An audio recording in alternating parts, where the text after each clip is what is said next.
Hello and welcome to the Home Assistant Podcast. This is episode number 76. Today we're talking about 0.118. As usual, we have Phil joining us. Hey, Phil. Hey, Rohan. How's it going? Not bad. And we've got Sean coming in from the UK. Hey, Sean. Hi, thanks for having me. This episode is sponsored by Home Assistant Cloud by Nabu Casa.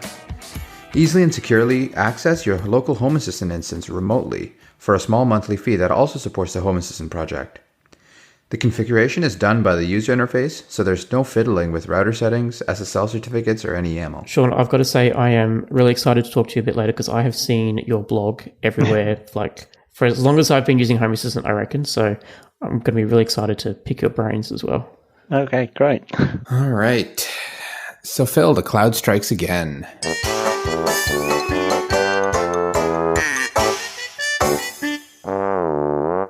Sure does. This one, I'm really grateful for Pat Rooney, who reached out to us in the podcast room on the Home Assistant Discord. So it looks like there's a new firmware update which is being rolling out to the TP-Link smart switches, which is breaking compatibility with Home Assistant. So these are Wi-Fi smart switches that you can use to turn off and on things remotely from within Home Assistant. And I think there's the HS110 module or model that allows you to do power monitoring as well. I actually have one connected to my dishwasher, which is how I know when the dishwasher's done. But yeah, there's a thread in the Home Assistant forums that you can read up about. It looks like it's possibly related to just UK versions of this switch, but it looks like they've issued out a firmware update which is blocking unrestricted access to these devices, which is what the Home Assistant component was using to access these, the data on off state, power levels and all that. So yeah, unfortunately, Mr. Mandrake, which on the forums got a reply from TP-Link, which says, we are aware that there were some security vulnerabilities on the previous firmware. Some third parties might take advantage of the vulnerability. And to avoid potential attacks and security risks, they have released a new firmware version 1.1.0 to fix it. And that should be the reason why you found some functionalities on the third-party Smart Hub not working. So I don't think TP-Link are going to fix it anytime soon. Right. Interestingly, out here in Australia, I think I'm on version 1.5.0. So I'm not sure if it is region-based, but definitely if you are on the UK, it's time to block these devices from getting access to the internet to stop the update from coming through. Fair enough. Okay. So it's less of the cloud striking again, more of just them breaking functionality. Yeah, but I mean, they're coming into your home and taking something from you, right? Kind of doing it against your will. All in the name of security, which I can understand from their point of view, but it's a breaking feature like this. And I like their response was, just check the app. If our app is working fine, then there's no bugs, right? But Yeah. Which, that's a tough one, but yeah, agreed. Also, if you already haven't heard, the Home Assistant Conference is coming up. So this year, it's called the Home Assistant Conference. It used to be called the State of the Union, if you're familiar with that. But obviously because of, the pandemic and basically the world being the way it is, it's actually going to be held virtually on a platform called Hopin. So you can attend it. There is a ticket purchase. It's $1. I don't know if it's $1 US, I think. I would assume so. Yeah. And the conference is held on December 13th at 6 p.m. Central European Time, which roughly translates to, I believe it's 12 p.m. US Eastern Time for myself and Phil. I'm not sure what time that is for you, but 4 a.m. Monday. 4 a.m. Monday. So a little early for the Kiwis and the Aussies in the crowd. Yeah. So the link is homeassistant.io/conference.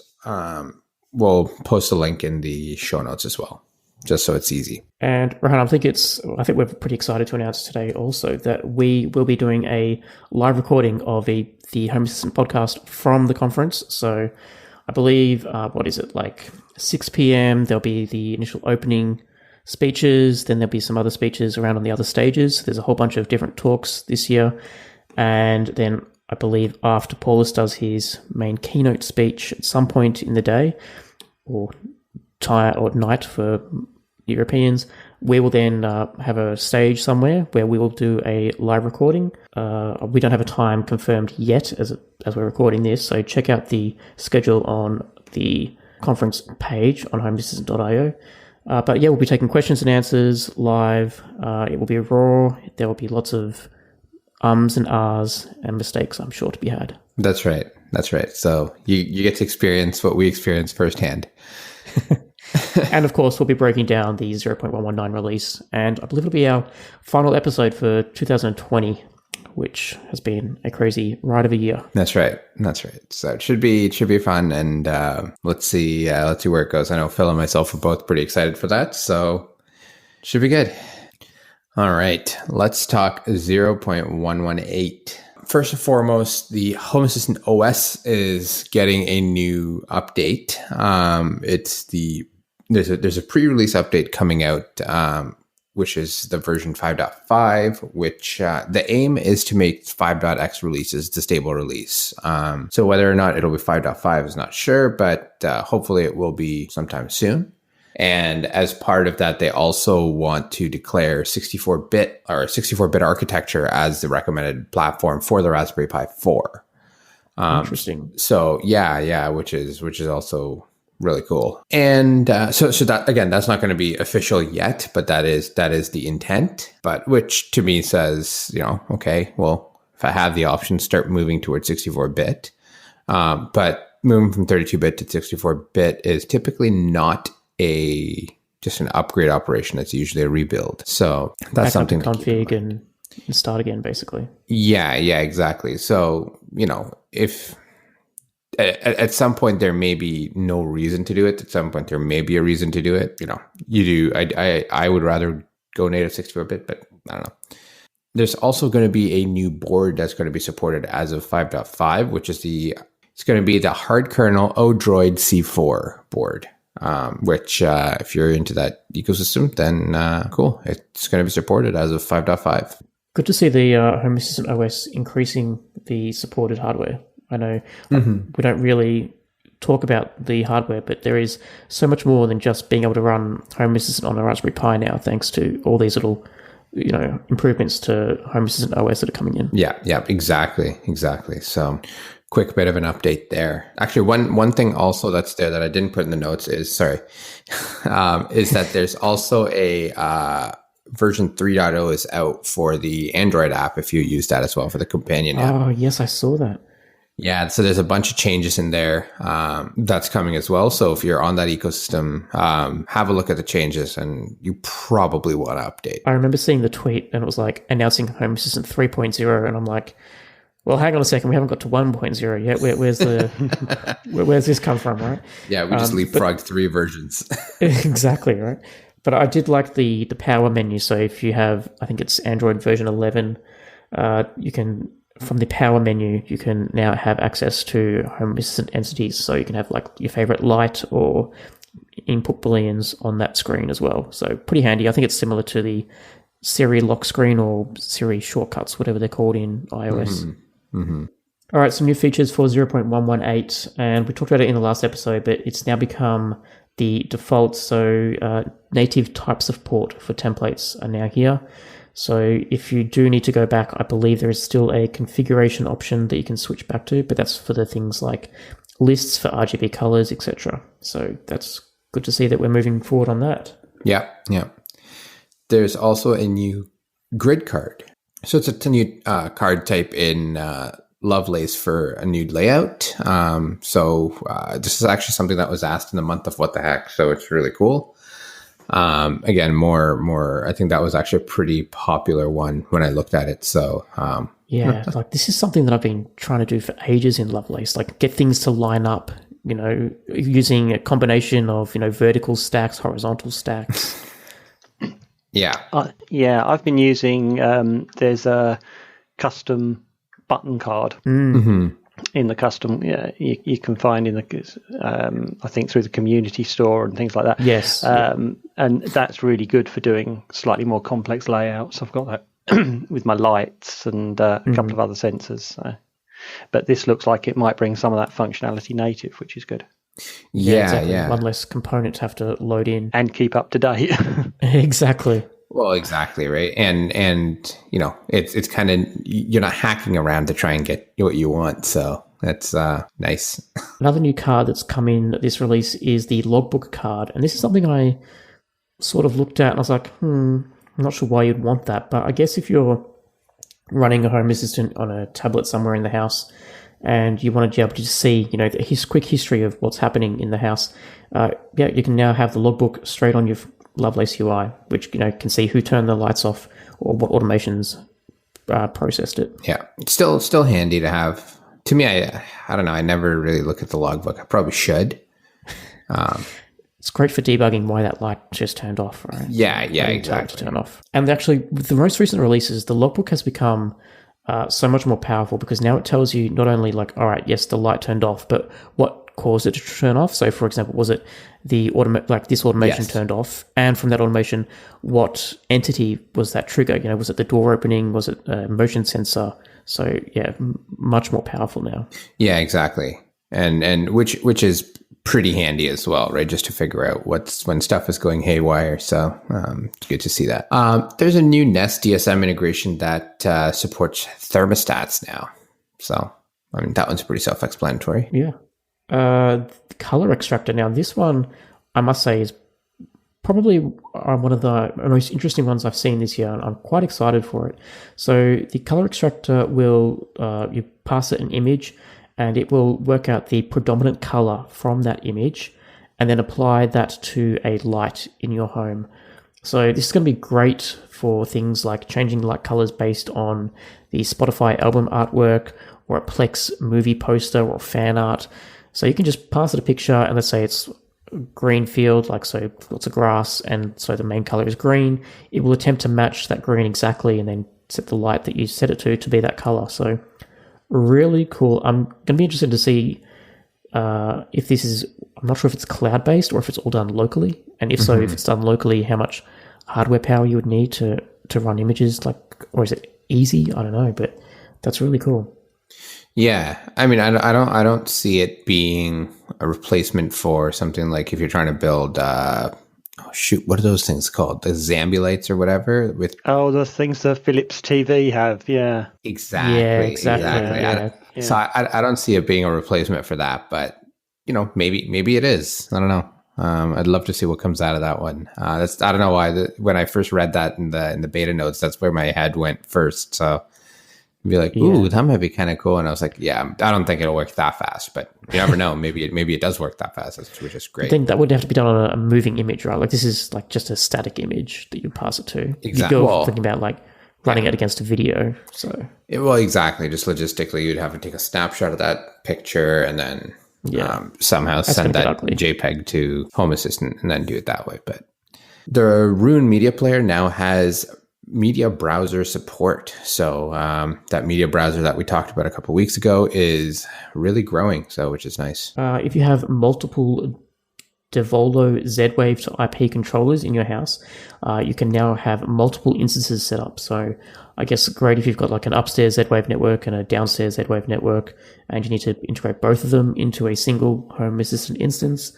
That is now possible. We talked about the Quick Bar last week, and as part of that, it's actually already being expanded to now have navigation command, which is really nice to see. Have you used it yet, Phil? The Quick Bar? Look, to be honest, I upgraded to the beta today because I was really excited to see this. Oh, yeah, cool. And I reloaded my Lovelace, and I can't get the access to the Quick Bar at the moment. So I'm guessing there's a cache issue somewhere that I haven't been able to solve. But yeah, by the looks of the screenshots, it looks pretty powerful. Yeah, exactly. I did the same last night and I tried it. I don't know, Sean, if you've tried it yet, but I haven't. I'm still on 117, which I think that had the first part of it. Yeah. But I haven't actually played with it yet. Yeah, exactly. The last update, I just updated it and didn't try it. I tried it last night, and same thing, Phil. I couldn't get it to pop up. But I think, when I reloaded my Home Assistant instance, I pressed something and it came up, and then when I looked and it's like, I pressed Command P, great, press it, and I got the print dialog. So Oh yeah, they changed that at the very last moment. Remember? Yeah. Oh, that's It's now why. C or E, the shortcut commands. Right. Okay, so I will try that, and that's probably why. All right, and there's a button to duplicate scripts now. So I'm guessing if you're building scripts in the user interface and you want to reuse some logic you've done, you can now just quickly duplicate a script and then apply it to your next automation. That is perfect. And I just checked it. It is C. So it is C. There you go. Work. So that duplicating scripts, that sounds quite handy. What would be useful as well is something to just copy an automation, because a number of times I've got I've set up an automation and I want something very similar. Mm-hmm. Yes, and it would be great to just be able to say, right, copy this and then go and make the changes that I need for that specific. Yeah, absolutely. And I'm guessing if they're starting these sort of stuff in the UI for duplicating scripts, then eventually that's where the goal will be, right? Roll it out to automations, roll it out to scenes and all that sort of stuff as well. Yeah. Although the nice thing is now they've got now that you can toggle between the YAML view and the user interface, I suppose you can just go and grab the YAML, copy it in, switch back to the UI and much more make the portable. changes. Yeah, the logic is pretty much the same, I think, across the board. So it's for the most part. Yeah. And breaking changes. So the biggest one there's going to be a few, but the biggest one we saw was that iAlarm, if you use that platform, is being removed. So they used to use web scraping logic, which is no longer allowed or hasn't been allowed in Home Assistant for a while. So I think there's just a cleanup effort going on still behind the scenes where they're just trying to find a lot of those plugins that use web scraping and clean that up. So because of that, iAlarm is no longer supported by Home Assistant.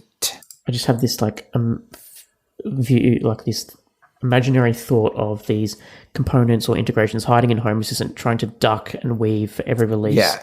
You know that they know they're not allowed to be there anymore, but they're just trying to hold on as long as possible, right? Until the developer goes, "Hey, what are you doing there? You're not allowed there." That's right. So yeah, I saw that one got yanked. So yeah, no more fun for you guys. That's right. You got spotted, iAlarm. Yeah, I mean, web scraping kind of has its place if there's no other alternative. I think it's not ideal because obviously it's and the reason it's not there is because it's so open to the whims of the developers changing the layout of the web page. But sometimes it can have a place. Mm-hmm. Yeah. Well, I think the problem is in a application as large scale as Home Assistant, in the sense that from a user base perspective, I think what happens is when a web developer does change their website, now all of a sudden you have thousands of people whose logic is broken, right? Yeah. I think that's the big issue. All right. Well, Sean, now this is where we get to pick your brains. So I guess, I mean, I know I said before that I've been seeing your blog everywhere and Twitter and all that. So I guess let's start off with how you started with Home Assistant and go through the journey. Okay, well, I think the home automation in general started after there was an attempted break-in at my house, which was about 6 years ago. Wow. I was at work. I was on my way home from work. In fact, they got as far as breaking a window, and I think they were disturbed at that point and didn't get in. And that's when I decided that I wanted to have some lights coming on at night, to make it look like there's someone home. And separately, I also got an alarm system, but that's not connected to anything. But the lights, I started off with those mechanical timer switches, those things where you just have those little notches that you set for the times you want them to come on, and plugged a couple of lamps into them. Yeah. The problem with those, you've got to keep adjusting them as the sort of daylight changes and things like that. And they get time drift as well, like if they spin too far. And they can actually be pretty noisy if you get like an old one that actually does literally a rotate, exactly. Right? Like it can actually be pretty noisy. And they're also a pain if you want to manually override them and just turn the light on. Sometimes you've got to lean around and find where it's plugged in. So that's what started me looking at automation. And I started off with smart things because I think that was when it started being heavily promoted after Samsung had bought it.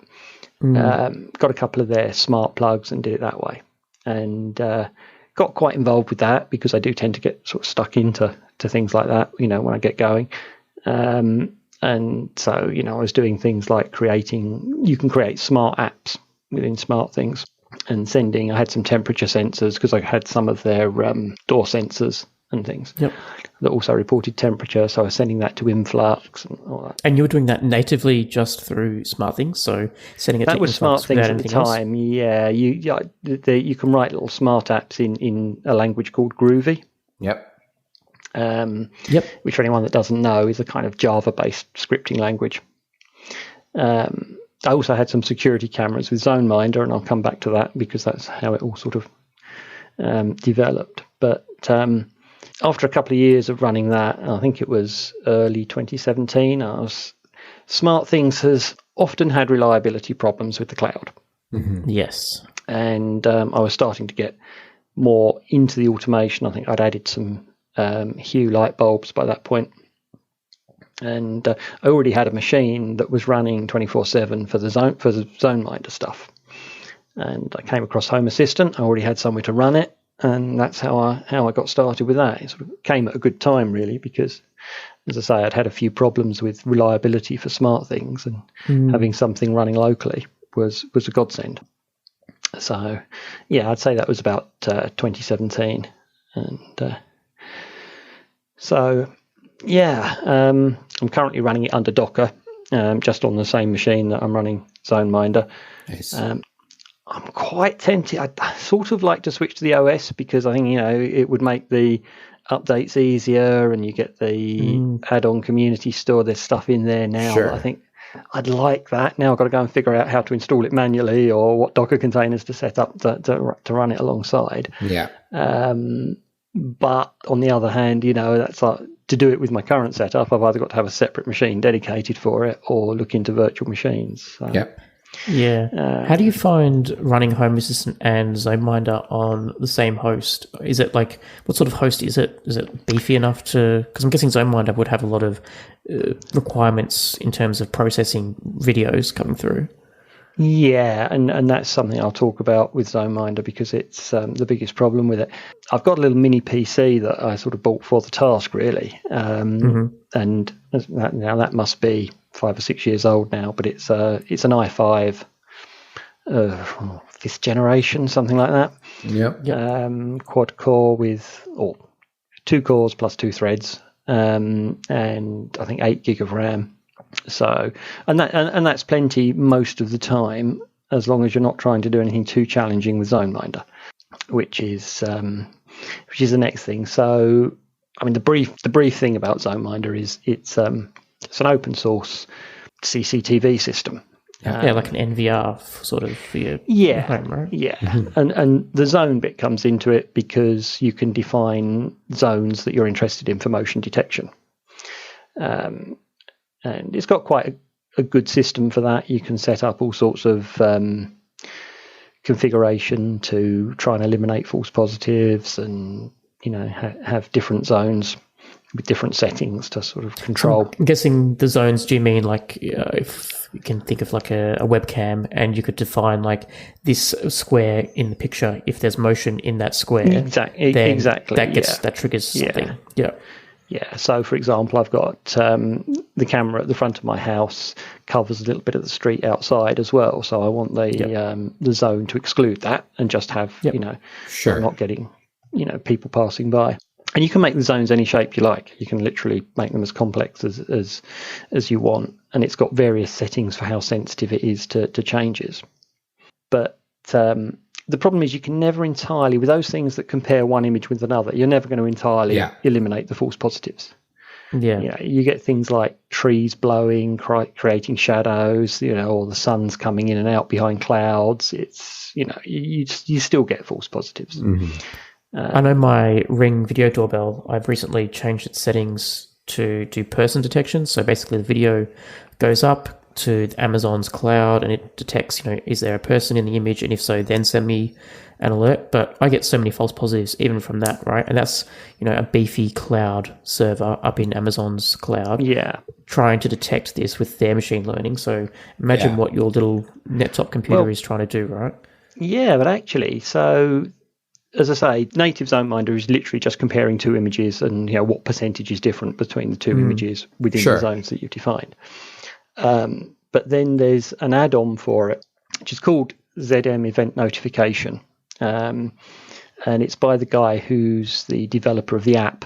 There's an app for ZoneMinder called ZM Ninja. Mm-hmm.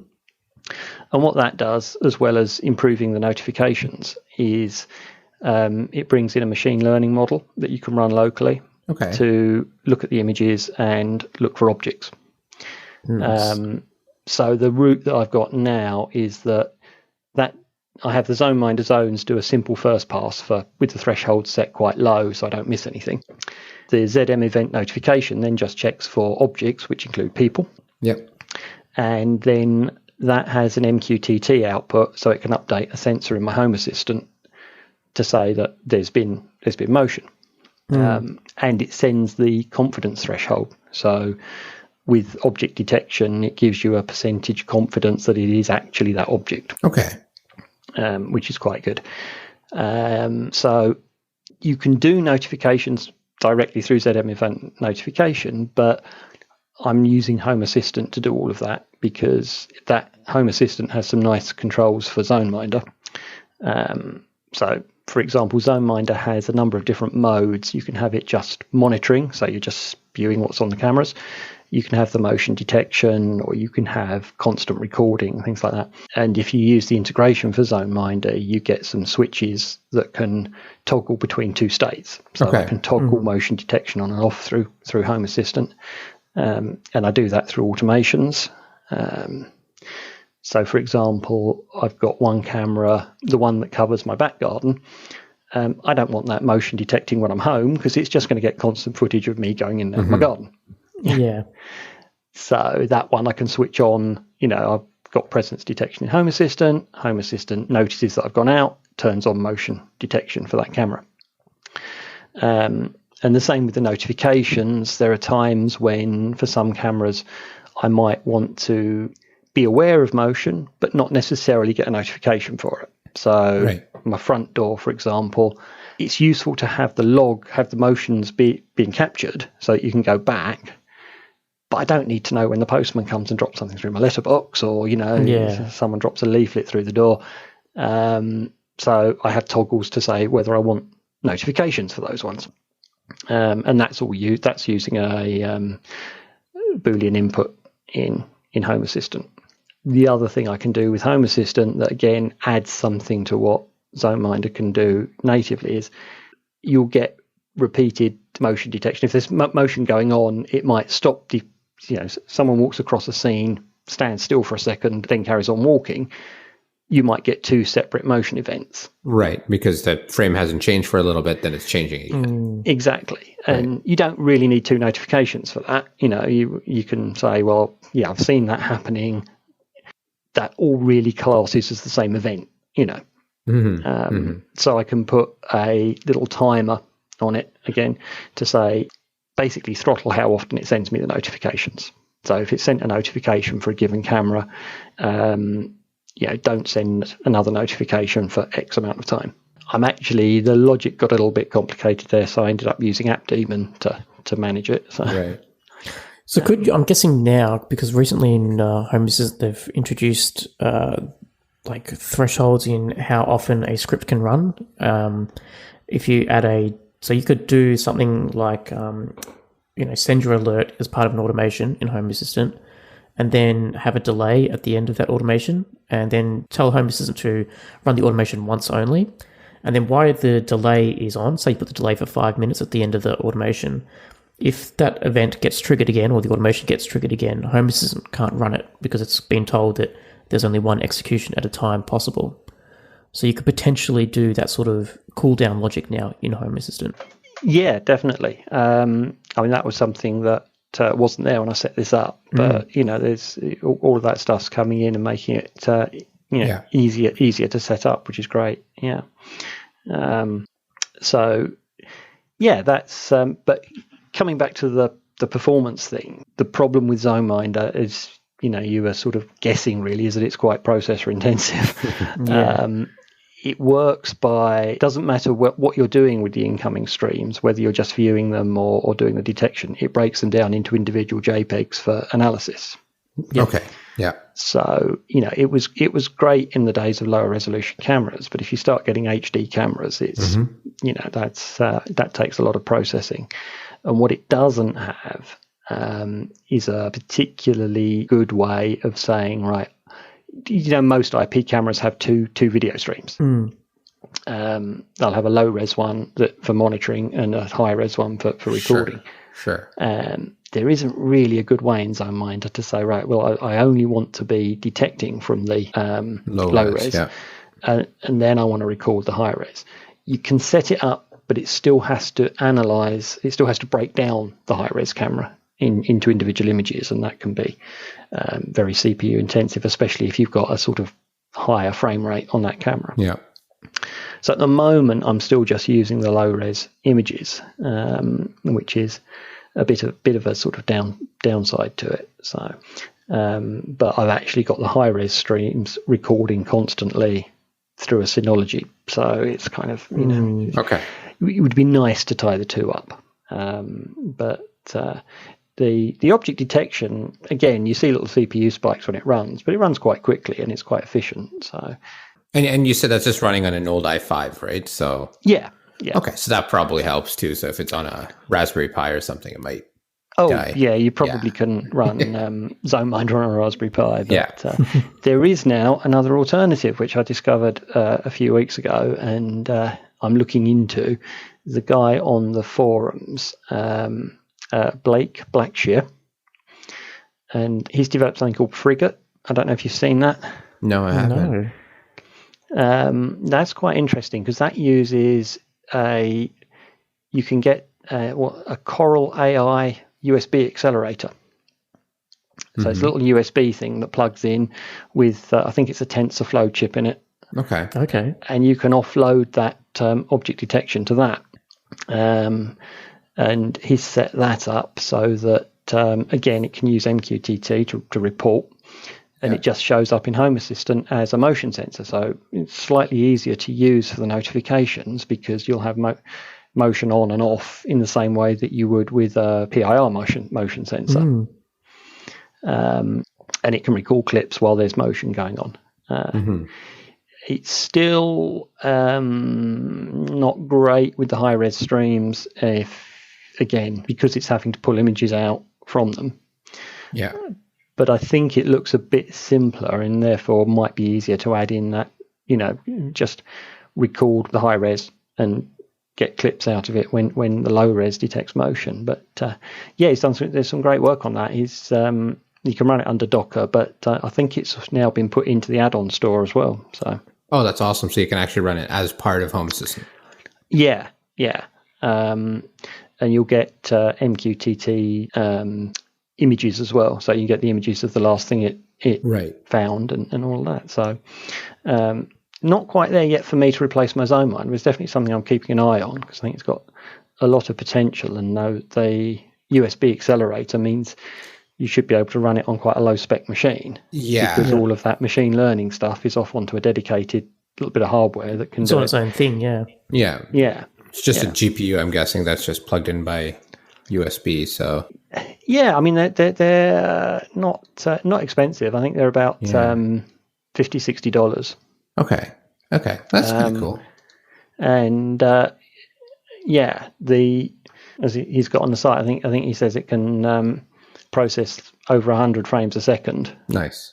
With so you can have multiple cameras. Typically, you run a security camera at fairly low frame rates, sort of 10, 12, 15 frames a second. So, it's just like it's just like a little dedicated TensorFlow AI chip. But he's got some on his GitHub page. He's got some stats for the inference speeds for sort of which is how long it takes to actually detect an image, to actually sort of analyze an image. and they're in the milliseconds typically. So, Yeah, which is awesome. yeah. So And also means you're not reliant on an internet connection, so that if a bad person somehow finds that internet connection line to your house and kills it, you can still run your object detection inside your house. Yeah. You can, although obviously you can't get notifications out to you at that point, which is one of the... Yeah, it's an interesting thing to think about that, because apparently a lot of burglars, the first thing they look for in the house is anything that looks like it might be a sort of, especially if they've seen cameras, anything that looks like it might be a recording device, and destroy take that it. offline. So that's... But yeah, I don't know where you go with that. What do you do? Sort of get a sort of SIM card in something and have something that can, Well, that's it. That's what I was going to say, right? If you get a SIM card and at least you have internet connectivity for your notification. So hopefully you can call the police or something meanwhile, but...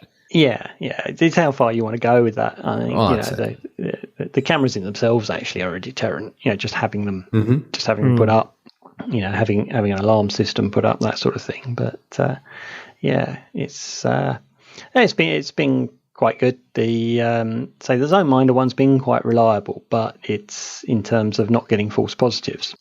The object detection works really well. As I say, it's just a bit CPU hungry, and it would be nice to start using the higher resolution streams. I'm wondering if ZoneMinder would support the offload on GPU or whatever as well from that perspective, right? So maybe that you can get a little bit of performance keeping ZoneMinder rather than having to switch, since all of your logic is already kind of in there, right? Or your process. Yeah, it might do. I think that would be something that there'd have to be some development work in the ZM event notification, which is the add-on that does it for ZoneMinder, to actually use that accelerator. I don't think it would be that complex to add as an option, so that might be something that the developer could think about. But it would still be, I think. The core problem with ZoneMinder is the high resolution streams still get broken down into individual images, even if you're not doing motion detection in them. And that's because if you do want to call them to do recording, it allows you to have a sort of a little overlap either end. So, get 10 seconds before the motion was detected so that you can get some context for it. And obviously, in order to do that, it needs to have the history. It can't just start recording as soon as the motion is detected. What sort of cameras are you using? Like, do you have a go-to brand or anything for the type of cameras? Like, you've got power over Ethernet cameras that have to be a certain resolution. Or are they cloud-based that you prefer? Yeah, no, they're basically just sort of straightforward IP cameras. A couple of them are fairly generic, no-name ones. Okay. If you go on to any sort of store on Amazon or something like that, you can find any sort of cheap and cheerful Wi-Fi ones. Because a couple of them I've got a Wi-Fi which has been a little bit unreliable, but it's just the only practical solution for where they are. Yeah. I've also got one of them's a Hikvision. Yep. That's the one on the front, and that one I could actually get a wire to it, so that's power over Ethernet to run that one. And that's probably been the most reliable. I have actually all three of them firewalled off at my router so they can't talk out to the internet, because I found they were quite chatty. Yeah, interesting. Oh, really? Interesting. Yeah. So don't know where they're talking back to, but I thought better safe than sorry. Yeah. Now they're not talking to anyone. Yeah. Because I only need to access them locally. I don't. Why have them potentially accessible from outside, or potentially be able to talk outside when I don't need to? And are you using any of the imaging from the cameras inside, like a Lovelace dashboard or anything in Home Assistant? My main page has, and that actually I think comes off of ZoneMinder, because you can expose the ZoneMinder sensors as cameras. Cool. And I've got the front of the house just there on my main home page, the first page in Home Assistant. But then I've got another page that just shows me the last detected thing that happened. Yep. Yeah, that's cool. So do you have like some kind of a tablet set up or something like that with it displayed anywhere, or is it just kind of like you don't really need to actively look at it and you just kind of when you care you pull out your phone and look or something like that? Yeah, it's more that really, because the native ZoneMinder stuff and the ZoneMinder app sort of has all the recordings, so you can scroll back through the recordings. It's something I might look at. I've got a couple of things now where I can cast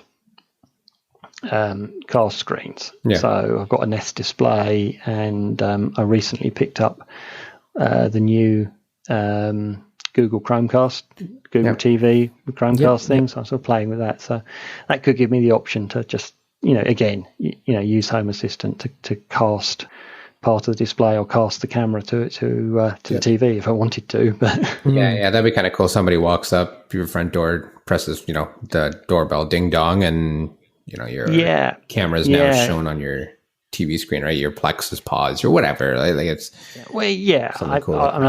I've actually got the doorbell itself hooked up. So the doorbell is just one of those very simple wireless remote buttons. Cheap buttons.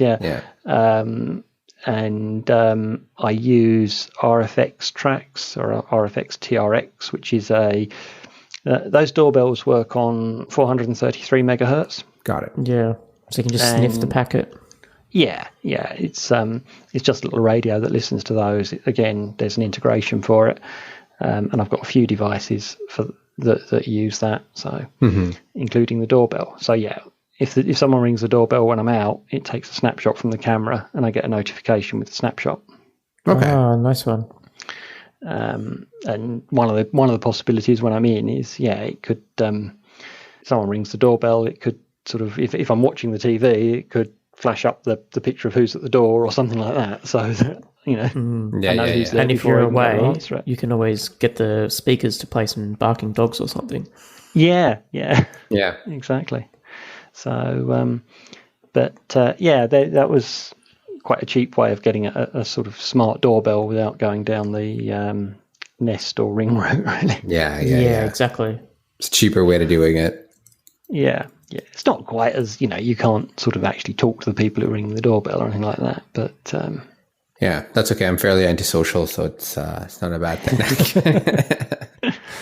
And also, sometimes being able to talk to someone through your doorbell isn't that reliable anyway. Like I know I've got the Ring camera, and you try and talk to someone through your speakerphone on your phone and to the doorbell, and of course the internet connection isn't that reliable somewhere, and the person can't hear what's coming out of the speaker anyway, so it's not all that it's cracked up to be. Well, and the the speaker on the doorbell, that's the size of God, who knows what. It's tiny, right? The quality is exactly as terrible as you expect it to be, right? So, I mean, not that voice needs great quality or anything or great fidelity for you to understand, but it's still not great.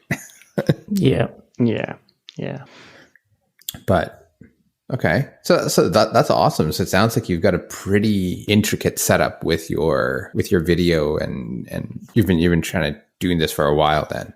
Yeah, it sort of evolved really into I think it was only last year that the object detection thing sort of was released, and I integrated that, and that took quite a lot of sort of playing with the different options and getting that installed.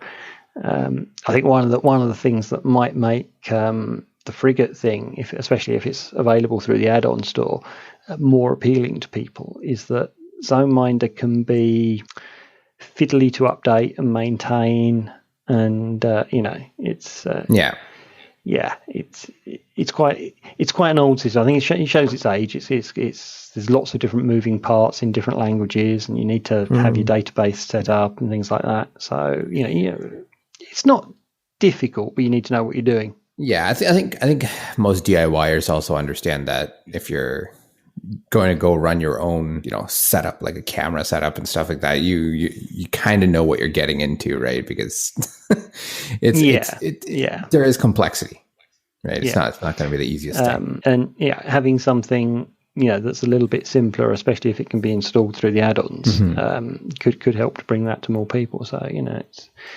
it'll be an interesting project to watch, and yeah, for sure. So yeah, I mentioned the 433 megahertz things. I've got some cheap plug sockets as well that use that, which is they come with a remote control.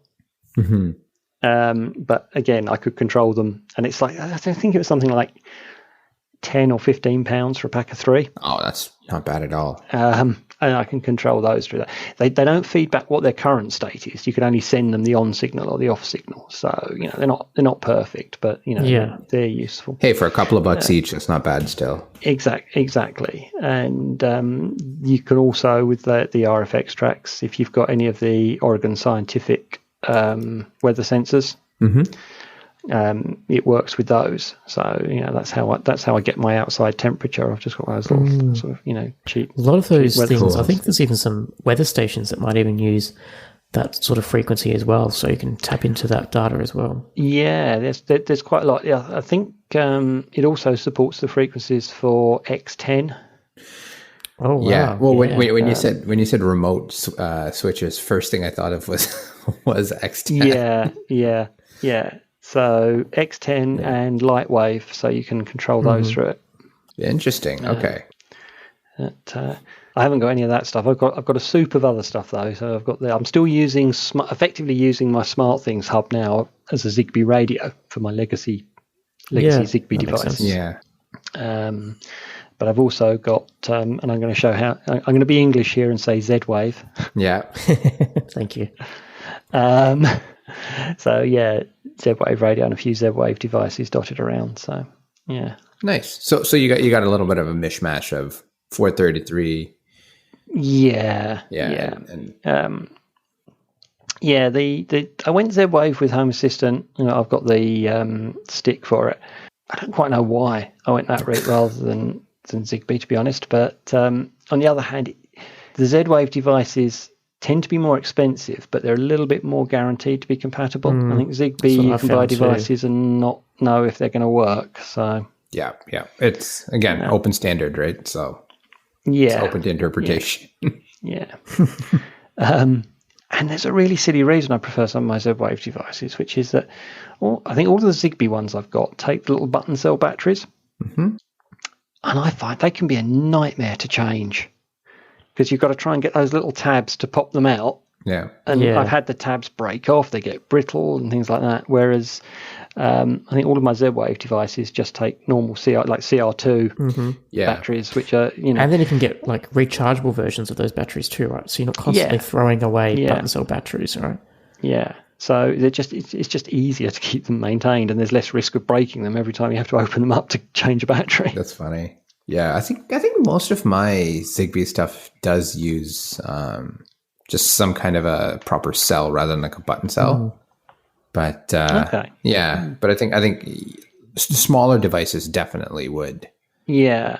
I found the SmartThings ones could be quite sort of fiddly and brittle and sort of prone to sort of difficult to get into without actually destroying them.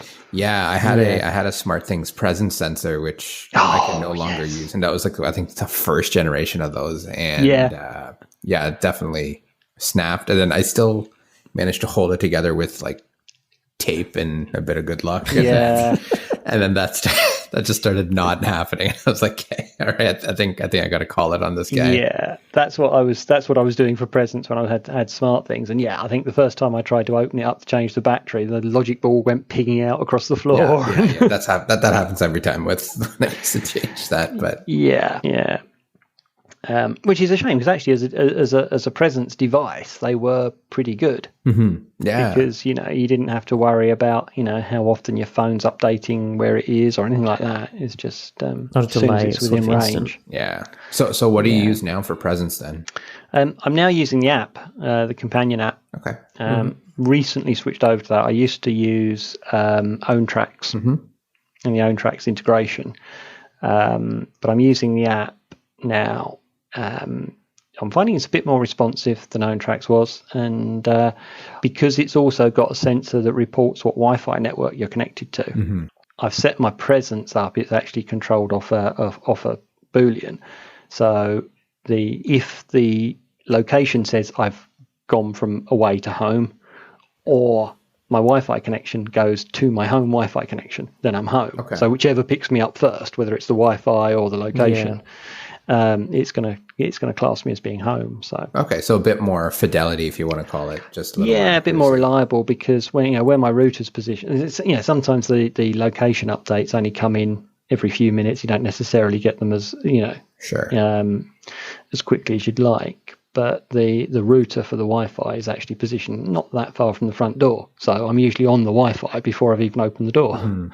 Yeah, exactly. And because that's being pushed from the app, it means I'm not having to constantly scan the network. Right. But then for leaving, I only use location. So if my location shows that I'm away, then I'm away.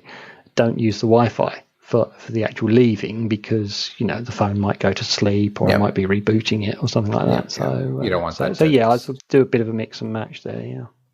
Nice. Okay. And so what would be one of your favorite automations or routines that you've got set up for yourself that just makes your life easier?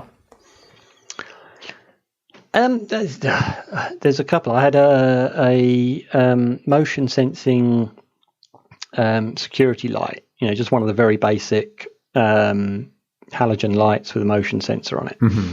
And I found we had some really stormy weather earlier in the year, and there's a tree that was setting it off because the tree was blowing around, and that was setting off the motion sensor. So I stuck that on one of these smart plugs, and now if the pull in the weather forecast from the UK Met Office, and if the wind goes over a certain level, it just turns that sensor off. Turns that motion sensor off.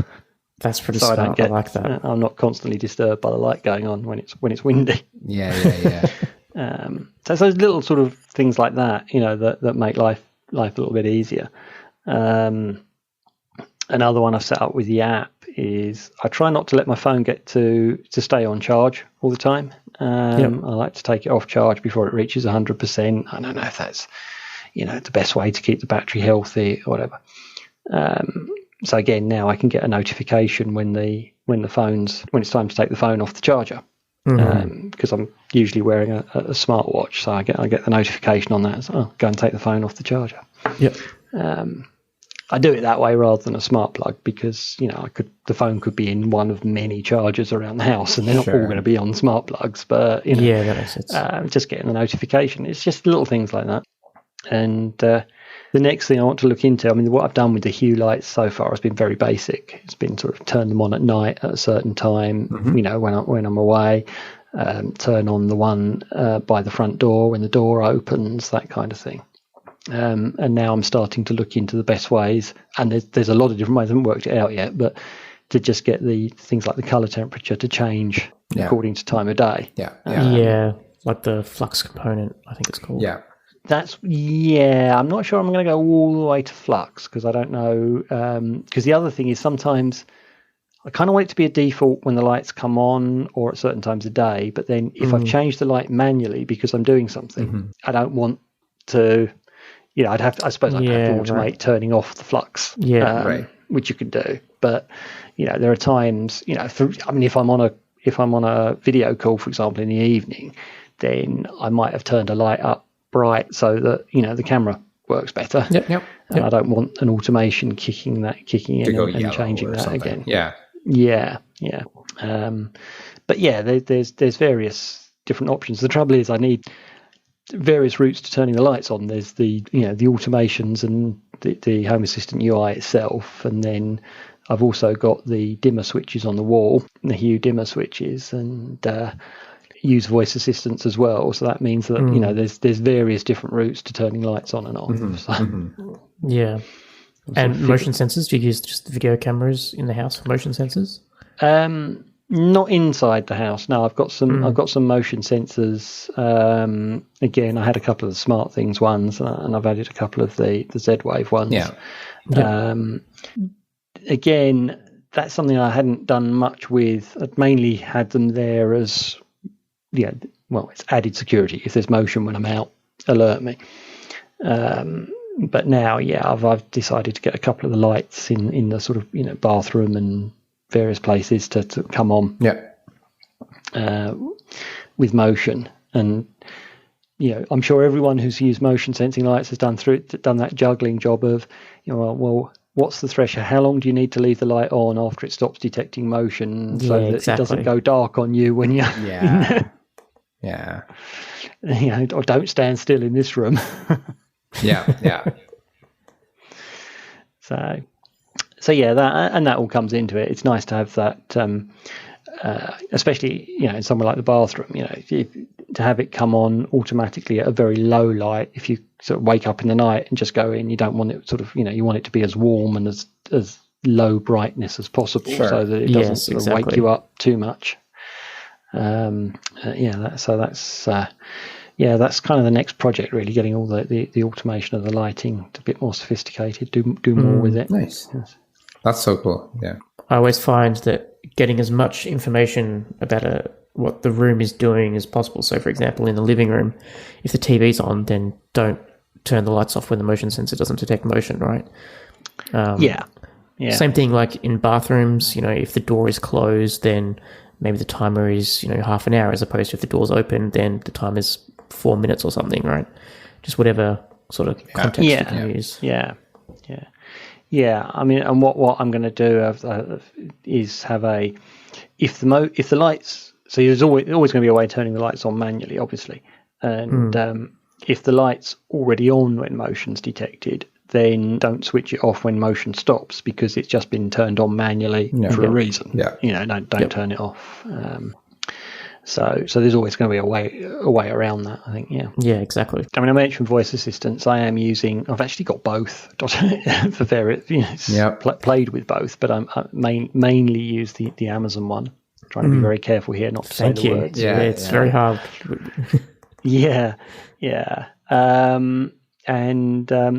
That's for the lights. I've decided that because I want some of the control to be within Home Assistant now, I've moved both of the voice assistants away from using the native Hue integration to actually talking to Home Assistant and sort of exposing the lights from Home Assistant into those. So that gives that layer of flexibility. Then I can control it. What happens through Home Assistant. So exactly. And also good for things like the Amazon Echo routines as well, right? Like everything's just all in the one place. Get the feedback, whatever the state is in Home Assistant, the Amazon Echo app knows, right? Exactly. And even with things like rooms in Hue, I'm not really grouping them by room in there anymore. It's just sort of like let Home Assistant worry about that and just effectively use the Hue hub as the controller for the lights and nothing else. Bridge, So yeah, Sean, you mentioned, I mean, you kind of use your Home Assistant for everything, from where Amazon Echo, Google Home, everything kind of talks to that, and then pulls the states, pulls everything from there, right? And you're flipping the switch in Home Assistant. I went through that exercise, I don't know, maybe a year ago or so, or maybe a little longer. And, we're basically Home Assistant's the brain now, right? And that, honestly, that changed so much, just going through everything and just removing all the other pieces, just so, if it doesn't integrate with Home Assistant, it just doesn't integrate in my home now, right? It's nice because it's one point of control. Right. I don't have to think about, the Wemo was actually coming in directly through my Amazon Echo, or, things like that. That it kind of removes a little bit of the thinking, and all the logic is in one place, which is nice. So. Yeah, no, absolutely. And that gave me a reason to subscribe, because I wanted the voice assistants to subscribe to Nabu Casa. Because it's just so much easier to set up through there than trying to do it yourself. Absolutely. Way easier. Actually, it's funny because I had the Echoes for probably the first, few months before this Nabu Casa integration came out, and I was just like, I'm not going to bother learning how to do it the hard way. So I just waited for the integration, and then I turned it on. Yeah, I was using emulated Hue to go the other way, to just control some switches through it, but that's very limited in what you can do. So yeah, definitely. Awesome. Well, cool. Well, Sean, thank you so much for taking the time today to talk to us. We will leave links to your blog. You blog a lot about home automation, so that will be up on the show notes as well. Yeah, thank you so much. Yeah, thanks for having me. And I can give you some links to the things like the frigate and the USB accelerator as well. Perfect. Yeah, fantastic. Great. We'll chuck them in. Okay. Cheers. Yeah, thanks. It's been great. If you want to share your Home Assistant journey or come on as a guest, reach out to us at feedback@hasspodcast.io. That's HASS podcast.io.